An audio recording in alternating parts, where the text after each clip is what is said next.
Yo que usted tendría mucho miedo, mucho, dijo Rafael, la voz cargada de furia contenida. Porque no voy a parar hasta demostrar lo que hiciste. Y cuando lo haga, créeme, tu vida jamás volverá a ser la misma. El capítulo 251 de Valle Salvaje expuso las fisuras más profundas de la Casa Grande. Bárbara descubrió a Leonardo en la alcoba de Irene, con la carta de Amanda en las manos. La verdad escrita encendió aún más sus celos. Adriana, devastada por la pérdida de su bebé, buscó consuelo en Luisa. Mientras tanto, Rafael lloraba ante la tumba de Julio, jurando justicia. Sin el freno del embarazo, sin nada que lo detuviera, Rafael se lanzó contra Úrsula. Prometo desenmascararte aunque lo pierda todo, se dijo, con la rabia ardiendo en su pecho. Al mismo tiempo, Adriana le reveló el pacto que José Luis le había ofrecido, tierras y deudas a cambio de separarse de él. Juntos rechazaron la trampa. Francisco insistía en cargar con la culpa del brindis. Pero Isabel, al borde del colapso, recordó su propio silencio en la muerte de Baristo. Confesó a Amadeo su miedo a ser cómplice de otro asesinato si seguía callando. La confrontación más desgarradora llegó cuando Mercedes acusó directamente a José Luis de haber planeado, junto a Victoria, la muerte de Pilara. Sus palabras abrieron una grieta en el matrimonio de los duques Roselis. Por primera vez, José Luis comenzó a sospechar de su propia hermana. Victoria, como siempre, intentaba manipularlo con frialdad. Pero la certeza era clara, el pacto secreto de los hermanos estaba al borde del colapso. La verdad, antes enterrada, se abría paso entre culpas, lágrimas y sospechas, prometiendo un futuro donde ni el poder, ni las mentiras podrían proteger a los Galve de Aguirre. Rafael regresó de la tumba de Julio con el rostro endurecido. La tristeza por la pérdida de su hijo se mezclaba con una rabia ardiente que no podía contener. En su mente, la imagen de Úrsula aparecía una y otra vez, como la sombra de todo lo que habían perdido. Ya no había embarazo que lo frenara, ni prudencia que lo atara. Decidió que era hora de enfrentarla con toda la furia que llevaba dentro. La encontró en el patio trasero, ordenando unos cestos de ropa. Se plantó frente a ella, con los ojos encendidos. Te advertí que no te acercaras más a mí ni a Adriana. Hoy vengo a decirte otra cosa, dijo, con voz gélida. Voy a convertir tu vida en un infierno. Ella lo miró, mezclando burla y desdén. Otra vez con lo mismo. Rafael, ¿no te cansas de inventar historias? Julio murió porque era débil. Y ahora me culpas a mí de tu dolor. Te ciegan las lágrimas. Rafael dio un paso adelante, tan cerca que ella tuvo que retroceder. Julio murió envenenado. Y tú estabas allí. Tú sabías nuestros planes. Tú sabías que nos apoyaba. Y justo después de eso, soy un muerto. No necesito pruebas para sentirlo. Pero las voy a encontrar, aunque tenga que arrancarlas de tu propia boca, Úrsula. Ella arqueó una ceja, fingiendo calma. Eres valiente, Rafael, pero también imprudente. ¿Qué pasará cuando tus acusaciones lleguen a los oídos de Victoria o de tu padre? ¿Serás tú quien quede señalado? No, yo. Nadie te creerá. Rafael apretó los dientes, la rabia ardiendo en su pecho. No me importa si todo el valle se vuelve contra mí. No me importa si me llaman loco. Mientras respire, buscaré la forma de desenmascararte. Julio. Justicia. Y Adriana merece vivir sin tu veneno rondando sus pasos. El silencio se hizo espeso. Por un instante, Úrsula perdió la sonrisa. La intensidad de Rafael la desarmaba, aunque no lo mostrara. Ten cuidado, muchacho, murmuró finalmente. El infierno al que quieres enviarme, puede tragarte a ti primero. Él no respondió. Se giró y se alejó con paso firme, dejándola con el rostro tenso y las manos crispadas. Úrsula sabía que las sospechas ya no podían apagarse con amenazas.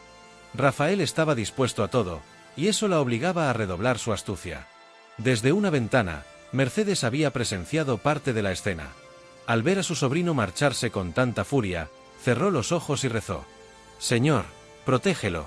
Su sed de justicia puede ser la llave de nuestra libertad, pero también de nuestra ruina.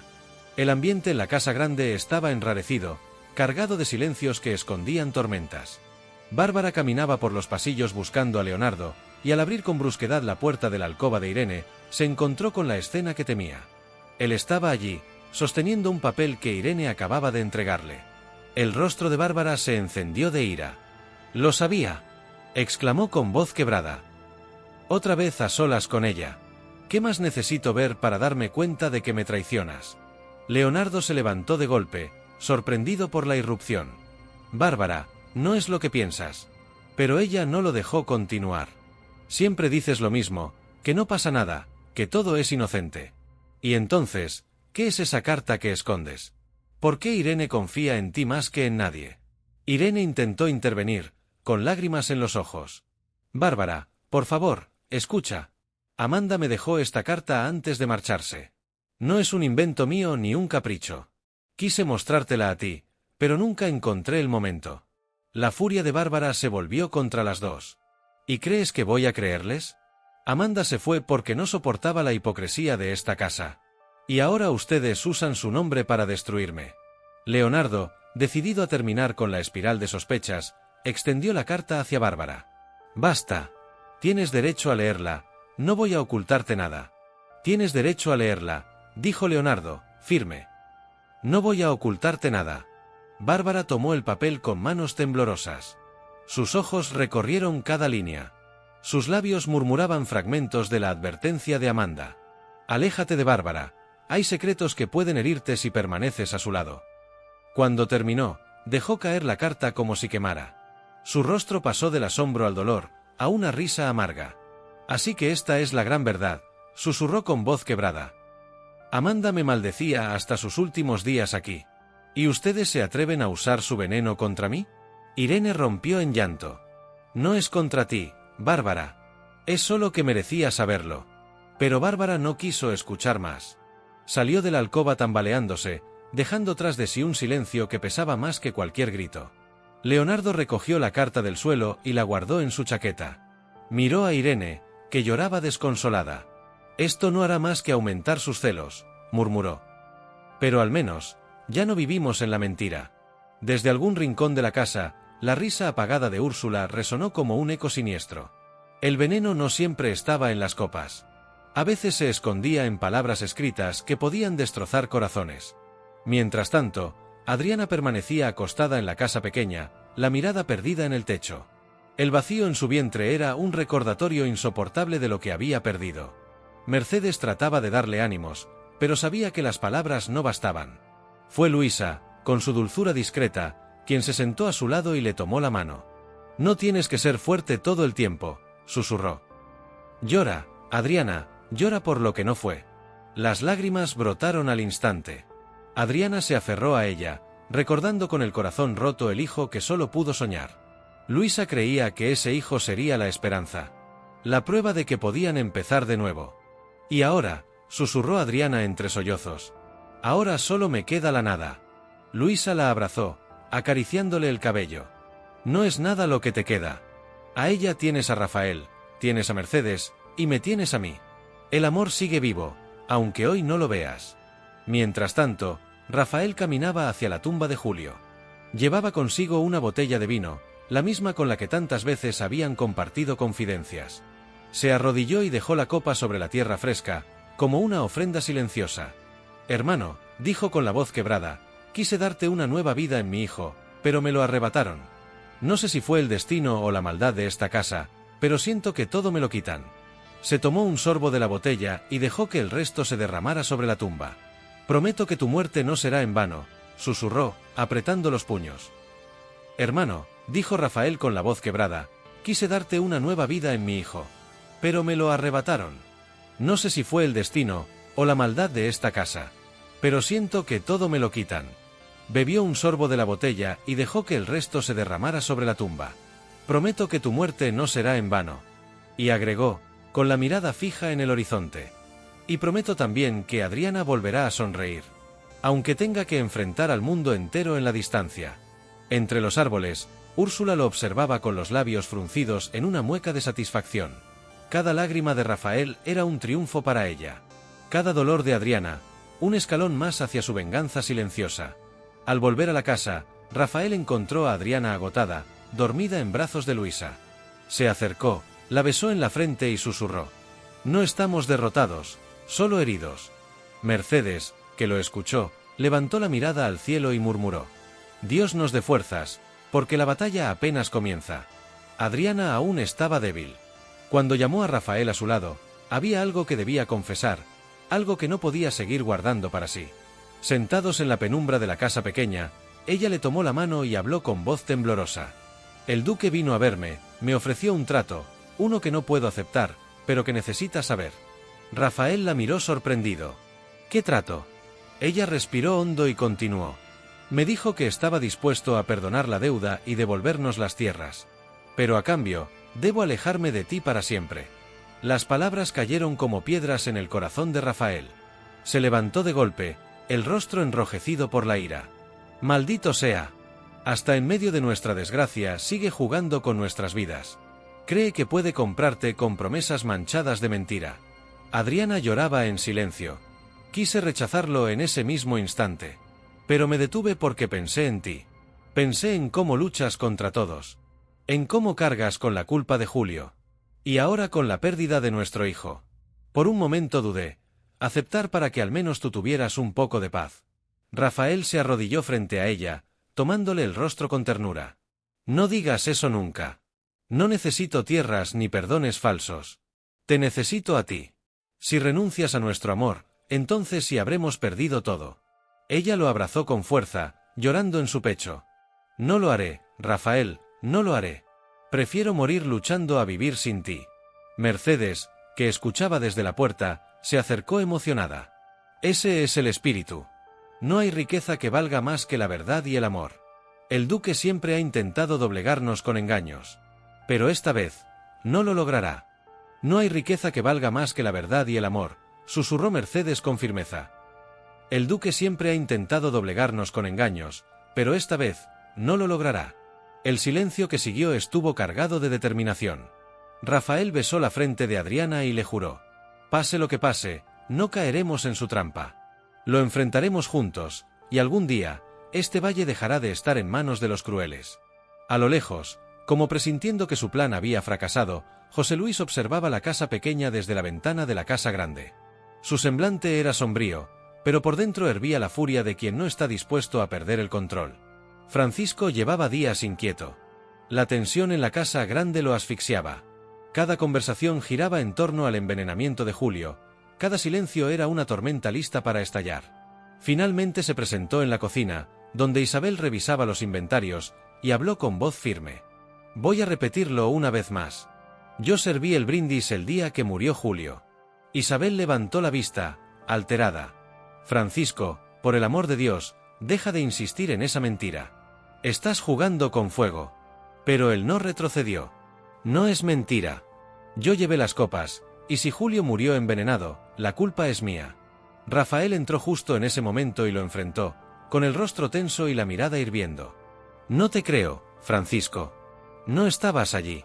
Y si dices lo contrario, es porque intentas proteger a alguien a quien encubres. Francisco se quedó callado, incapaz de responder. La tensión se volvió insoportable. Isabel, con el rostro desencajado, interrumpió la escena. Basta ya. No sigan con este juego. No se imaginan las consecuencias de remover aquel día. Rafael la miró fijamente. ¿Qué escondes, Isabel? Siempre te he respetado. Pero tu silencio empieza a ser sospechoso. La gobernanta bajó la mirada, apretando los puños. El recuerdo de Evaristo volvió a atormentarla. Había sido parte del engaño que permitió al duque quedarse con las tierras. Y también había callado la verdad de su muerte. Cada vez que Rafael la miraba con desconfianza, sentía que el fantasma de aquel hombre la seguía. Amadeo, que había escuchado parte de la discusión, se acercó más tarde a Isabel. No puedes seguir callando. Si dejas que Francisco cargue con esa culpa, te convertirás en cómplice. Y lo mismo ocurrió con Evaristo. Agregó con voz firme. ¿Quieres repetir la historia? Isabel rompió a llorar, temblando. Tengo miedo. Amadeo. Si hablo, todo se derrumba. Pero si callo, cargaré con el peso de 2 muertes. Francisco, refugiado en su orgullo, sabía que nadie le creía. Pero su insistencia buscaba desviar la atención de Ana, la verdadera doncella que había llevado la bandeja. Su lealtad malentendida lo ponía ahora en la mira de Rafael, quien no estaba dispuesto a dejarse engañar por sacrificios inútiles. El valle entero comenzaba a sentir el eco del brindis como una herida abierta. Cada vez que alguien intentaba cubrirlo con mentiras, la verdad resurgía con más fuerza. amenazando con arrasar a todos los cómplices del silencio. Isabel llevaba noches sin dormir. El recuerdo de aquel brindis maldito y la imagen de Julio desplomándose la perseguían como un espectro. Cada vez que Rafael la miraba con sospecha, sentía que su silencio la hundía más en la complicidad. Esa tarde, en la soledad de la despensa, se encontró con Amadeo. Él notó enseguida su palidez. «Isabel, esto no puede seguir así, estás al borde de desmoronarte», dijo con voz grave. Ella lo miró con ojos enrojecidos. «Tengo miedo. Amadeo. Si hablo, me convertiré en traidora. Si revelo el asesinato», se llevó las manos al rostro, temblando. «No es la primera vez, ya me ocurrió con Evaristo, ¿recuerdas?». El nombre resonó en el aire como un golpe. Amadeo asintió con pesar. «Sí, lo recuerdo. Tú sabías que el duque planeaba su caída y no dijiste nada. Desde entonces, ¿cargas con esa culpa?». Isabel rompió a llorar. «Me juré que nunca volvería a callar, pero lo hice otra vez. Vi a Ana llevar la bandeja. Escuché las órdenes de Úrsula y guardé silencio. Soy igual de culpable que ellas». Amadeo la tomó por los hombros. «No, Isabel, tú no vertiste el veneno. Pero si no hablas ahora, lo estarás haciendo de nuevo. Rafael merece saber la verdad. Él es el único que puede romper esta cadena de mentiras». Ella lo miró con desesperación. «¿Y qué será de mí si revelo lo que sé? Victoria me destruirá. Me ha tenido bajo su mando toda la vida y conoce mis debilidades. No sobreviviré a su odio». Amadeo suspiró. «Entonces decide, o vives el resto de tus días esclava de tu silencio. O enfrentas la tormenta y limpias tu conciencia. No hay camino intermedio». Isabel guardó silencio, con el alma desgarrada. Sabía que Amadeo tenía razón. Pero dar ese paso significaba arriesgarlo todo. Esa noche se encerró en su habitación, rezando entre sollozos. «Señor, dame fuerzas para no callar más. No quiero ser cómplice de otra muerte». La tarde cayó sobre Valle Salvaje con un silencio extraño, como si el viento mismo presintiera la tormenta que se avecinaba. Mientras tanto, José Luis buscaba a Mercedes en la casa pequeña. Entró sin anunciarse, con la soberbia de quien cree que aún tiene poder para doblegar a todos. «Ya basta de interferir en lo que no te concierne», dijo Mercedes con voz dura. «No es tu papel meterte en mis asuntos ni en los de mi familia». Se levantó lentamente de su silla, sosteniendo un rosario entre las manos. Sus ojos, serenos y firmes, se clavaron en los de él. «¿Tus asuntos? ¿Llamas asuntos a tus pecados, José Luis? ¿Llamas familia a la maraña de engaños que tú y Victoria han tejido? Pues escucha bien, no pienso callar más». El duque frunció el ceño, la irritación dibujando líneas duras en su rostro. «Ten cuidado con lo que dices», amenazó con voz baja y peligrosa. «Puedo hacerte desaparecer y nadie preguntará por ti». Pero Mercedes no retrocedió ni un paso.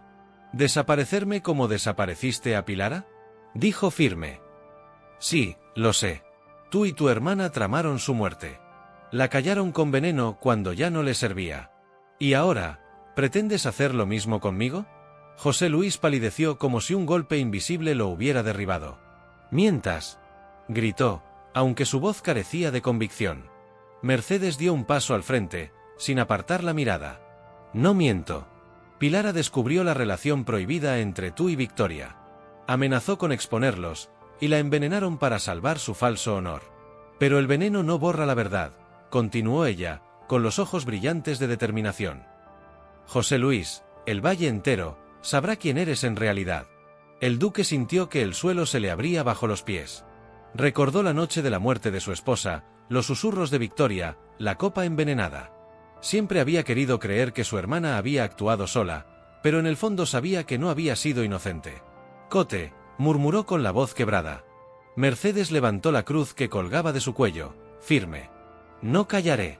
Pilar aclama justicia desde la tumba, y yo soy su voz». El silencio que siguió fue insoportable. José Luis salió tambaleándose, la mente hecha un torbellino. Por primera vez en su vida, el duque de Valle Salvaje no estaba seguro de su poder. Mercedes, de pie en la penumbra, sabía que había encendido una mecha capaz de hacer estallar todo el linaje de los Galve de Aguirre. Se encerró en su despacho, caminando de un lado a otro con las manos crispadas y la respiración entrecortada. Las palabras de Mercedes resonaban en su mente como campanadas. «Tú y tu hermana mataron a Pilara». Quiso sacudírselas, pero cuanto más lo intentaba, más vívido era el recuerdo de aquella noche fatídica. De pronto, Victoria entró sin llamar, como de costumbre. «Hermano, ¿qué haces aquí a oscuras?», preguntó, con su tono despreocupado. «Te buscan los criados». José Luis la miró con los ojos enrojecidos por la ira y la confusión. «Dime la verdad, Victoria, ¿fuiste tú quien acabó con Pilara?». La marquesa arqueó una ceja, sorprendida por la acusación. «¿Qué disparate es ese? Pilara murió enferma. Todos lo saben». El duque golpeó la mesa con fuerza, haciendo vibrar los candelabros. «No me mientas», rugió. «Mercedes me lo dijo todo. Dijo que fue veneno, que lo planeaste para callarla. Y ahora, no puedo dejar de pensar en ello». El silencio se volvió espeso, casi asfixiante. Victoria, lejos de alterarse, se acercó lentamente, con esa calma peligrosa que siempre la caracterizaba. «Hermano, Mercedes te envenena la mente. Siempre ha querido separarnos. Siempre ha buscado debilitarte». José Luis apretó los dientes, la furia y la duda mezclándose en su mirada. «Toda la vida», susurró, con voz tensa. «Sí, toda la vida, pero ¿a qué precio? Primero Pilara, ahora Adriana, incluso Julio. Todo lo que tocamos termina destruido». Victoria lo tomó del brazo con fuerza, como quien impone control. «No digas tonterías», replicó. «Lo nuestro es poder, no destrucción. Pilar no podía seguir viviendo. Nos habría arruinado a todos si hubo que tomar medidas. Fueron necesarias». José Luis retrocedió un paso, horrorizado por la frialdad de su hermana. Por primera vez, la certeza que los había unido durante años se resquebrajaba bajo el peso de la sospecha y la culpa. El pacto secreto que los había sostenido estaba al borde de romperse. Mientras tanto, en la casa pequeña, Mercedes rezaba en silencio, cada palabra un llamado al cielo. «Señor, que la verdad salga a la luz. Aunque nos cueste la vida, salva este valle». Atrapado en un torbellino de culpas y secretos, José Luis se preparaba para un nuevo estallido. El matrimonio de los duques ya no era un baluarte de poder. Era un campo minado, listo para explotar en cualquier momento.